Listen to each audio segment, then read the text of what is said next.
20 at 5. The couple accused of kidnapping their two sons were in court today. Also, defective airbags cause for a major auto recall.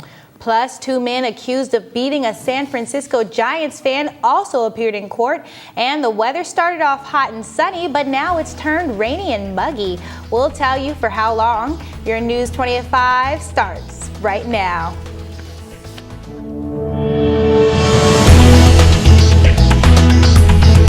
From the highest of 7 hills in Florida's capital city, covering every corner of the Big Bend, this is the award-winning News 20 at 5 Live. A Florida Senate panel makes a last-minute change to a bill, giving parents a voice in turning around failing schools. Good evening, I'm Valeria Sistrunk. And I'm Tanya Glover. The bill was amended to remove the State Board of Education as a final arbiter in settling disputes when parents and local school boards disagree on a turnaround plan. Now the local board will make the final decision and must explain its reasons for going against the parents' plan at a public meeting. And Florida A&M University is going to delay its search for a permanent leader until next year. The university board agreed to resume the search for a new president starting in January 2014. Larry Robinson, the interim president, will remain on the job for another school year. FAMU board chairman Solomon Badger suspended the presidential search last month. And today, the Board of Trustees heard the concerns of parents, faculty, and students on hazing. Prospective and current members of the Beta Alpha chapter of Delta Sigma Theta complained that students have been unfairly dismissed from school because of the zero-tolerance hazing rules, including some who have been told they cannot return to campus for 5 years. BOT members said they would respond tomorrow. Well, a vigil is held for a former Rattler in fight for his life. News 20 at 5 reporter Kristen Swilley joins us live with the very latest. Kristen? Well, Jamal Rose was many things to many people, an activist, a student leader, and a friend. But he found himself in a new role this week, fighting for his life. Jamal Rose, who once fought for justice on FAMU's campus, is now in the battle of his life. He is suffering from a brain infection and is in the intensive care unit in a Tampa hospital. Longtime friend Louis John Baptiste says the whole thing still doesn't feel real and says Rose is truly one of a kind. You know, I want to get my brothers in a sense. You know, like he was an older brother, I was a younger brother. He's way older than me, and I was just a young student. He saw like, wow, you know, he's staying toe to toe with me, and Jamal's like. He's some of the best. He's one of the best at what he did, and at one point, he was the best at FAMU in terms of what he does in terms of debating and public speaking and being an activist in general. Rose was a member of the NAACP, the debate team, as well as an activist who took up many civil rights issues during his time as a political science pre-law student. It is here tonight in front of the Eternal Flame that students are expected to gather for a prayer vigil for Rose, a man who they say would have done the same for someone else in this situation and continues to inspire them with his activism. Student body president-elect Anthony Siders was also taken aback by the news. He says if it wasn't for Rose, he wouldn't be where he is today. No, he's a great friend. He's a great role model, and he's an outstanding leader, and I don't say that lightly.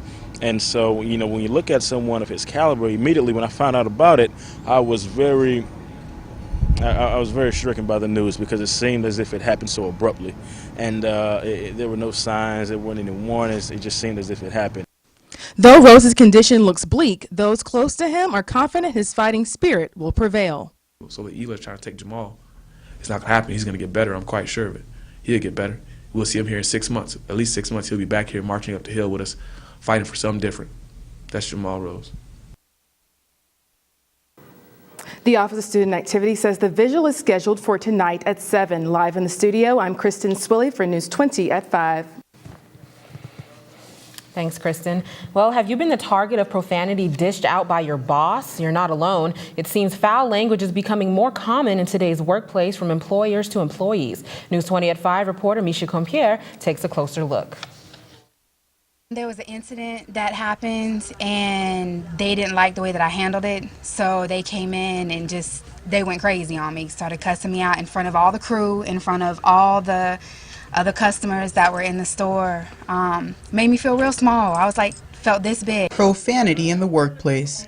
While most businesses implement sexual harassment policies and non-discrimination policies, The use of profanity is not regarded as seriously in a working environment. It seems that these days, foul language is the norm. The managers may have used profanity in the workplace, and the employees think it's okay for to use it because the managers use profanity. Supervisors are responsible for setting the standard in the workplace, but in many scenarios, employees spend a lot of time at work and become friends with other employees as well as their bosses. Yes, I have used it. Like, I've just became a manager, and at times I do catch myself saying this and that I shouldn't be saying. But at the end of the day, I do apologize. You know, this really shouldn't be done at all. While many managers and employees realize that it's unprofessional to use bad language, it doesn't stop them from doing so. And most of the time, the use of foul language goes unreported. Tina Lewis offers reasons why. You know, it's like fear of the repercussions. They act different towards you on the job. They treat you differently. They handle you a whole lot differently. Your hours get cut. You can end up, losing your job. No matter how unprofessional it may be to use foul language in the workplace, it's becoming widely accepted. Still, employees and managers are encouraged to practice consideration when it comes to peers and customers in order to avoid offending others. For News 20 at 5, I'm Misha Compare. Thank you, Misha. Well, Governor Rick Scott slams a House health proposal. The proposal would use state dollars instead of federal dollars to expand health coverage to Florida residents. The House plan would provide 115,000 uninsured Floridians with health insurance coverage, costing the state $237 million. A Senate proposal would instead tap into billions of federal aid. Well, a new bill is seeking to apply a sales tax to online purchases. Senator Nancy DeTurt says Senate Bill 316 is a long overdue update to Florida's tax code. She estimated that taxing online purchases could raise $400 million each year. The bill drew support from business groups in the state and is being considered in the Florida House. Well, sadly, a 2-year-old Florida girl lost both legs and parts of her hand after authorities say she fell in front of a riding lawnmower. Authorities say the child's father accidentally drove over her after the girl ran in front of the mower. The child's legs were amputated below the knees along with part of her hand. She was airlifted to the hospital, but there is no word on her condition. And the couple accused of abducting their 2 sons and running to Cuba appeared before a Florida judge. The couple lost custody of their 2 children after a drug arrest in Louisiana. According to the judge's ruling, Joshua and Sharon Hacken will remain behind bars without bond until next week. Meanwhile, this morning, a possible overdose sends 7 high school students to local hospitals in Miami. So far, officials don't know what the children may have ingested. Crews have set up a treatment area at the local school for students who didn't need major medical attention. Well, today marks 1 year since the arrest of George Zimmerman. Zimmerman was arrested and charged with second-degree murder for the February 2012 shooting of 17-year-old Trayvon Martin. To mark the occasion, Zimmerman's mother wrote an open letter criticizing the media and justice system for fueling a false narrative against an innocent man. And coming up on News 20 at 5, Rutgers University Board of Governors is having its first meeting today. Also, one suspect is arrested for over 1,000 burglaries in Maine. Stay tuned. You're watching News 20 at 5.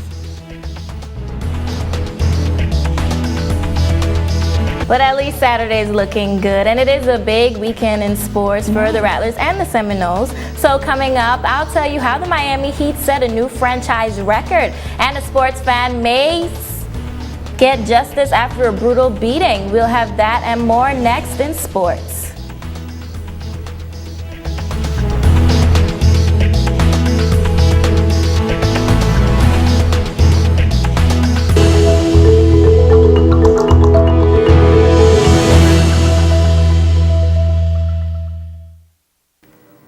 Welcome back. I'm Simone Davis with your sports news. The Seminoles and the Rattlers are revving up for an exciting weekend of sports in the capital city. Florida State is hosting a track and field invitational tomorrow that will last all day. Plus, the women's tennis and baseball teams are facing Duke tomorrow evening at 4 p.m. and 6 p.m. As for FAMU, both the women's and men's tennis teams will be away this weekend, squaring off with the Bethune-Cookman Wildcats on Saturday at 1 p.m. and 2 p.m. The baseball team will also compete on Saturday, facing the Tigers at Savannah State University at 1 p.m. And the fight against cancer will continue this weekend at FAMU. Relay for Life participants will meet tomorrow at the Intramural Fields to walk in honor of cancer survivors and raise money for cancer research. The event will start at 6 p.m. and you can visit the website relay.org/FAMUFL for more information. Well, 2 men accused of beating a San Francisco Giants fan 2 years ago are now in court. Luis Sanchez and Marvin Norwood appeared for their pre-trial hearing today. Witnesses say they allegedly beat Brian Stowe in the parking lot of the Dodger Stadium until he was unconscious. They pleaded not guilty. And Miami turned up the heat in their game against Washington Wizards last night. The Big Three cooled it on the bench last night, but the team still set a franchise record with their 62nd win, giving them home court advantage throughout the playoffs. Ray Allen led with 23 points. And the Denver Nuggets also break a record, winning their franchise record 21st home game in their battle against the San Antonio Spurs. Andre Iguodala had a big night. He stole a pass and got the ball back for the slam. He finished with a triple-double, 12 points, 10 assists, and 13 rebounds. Meanwhile, the Clippers have a lot to be smiling about. After last night's victory, they're in great position for the playoffs. The LA team defeated the Minnesota Timberwolves by 16 points in a final score of 111-95. Point guard Chris Paul left the court in socks after giving his shoes away to a fan. That was a lucky night for that fan. Well, the New Orleans Hornets suffered 2 losses last night. Their game to the Sacramento Kings and their power forward to injury. Take a look at this video. Marcus Thornton makes a drive and collides with Anthony Davis, who goes down hard, grabbing his left knee. He left the game and they lost by 11 points. Well, that must have been very disappointing for that team. I watched that game last night and I couldn't even go through the whole game. Really? Did you guys even see it?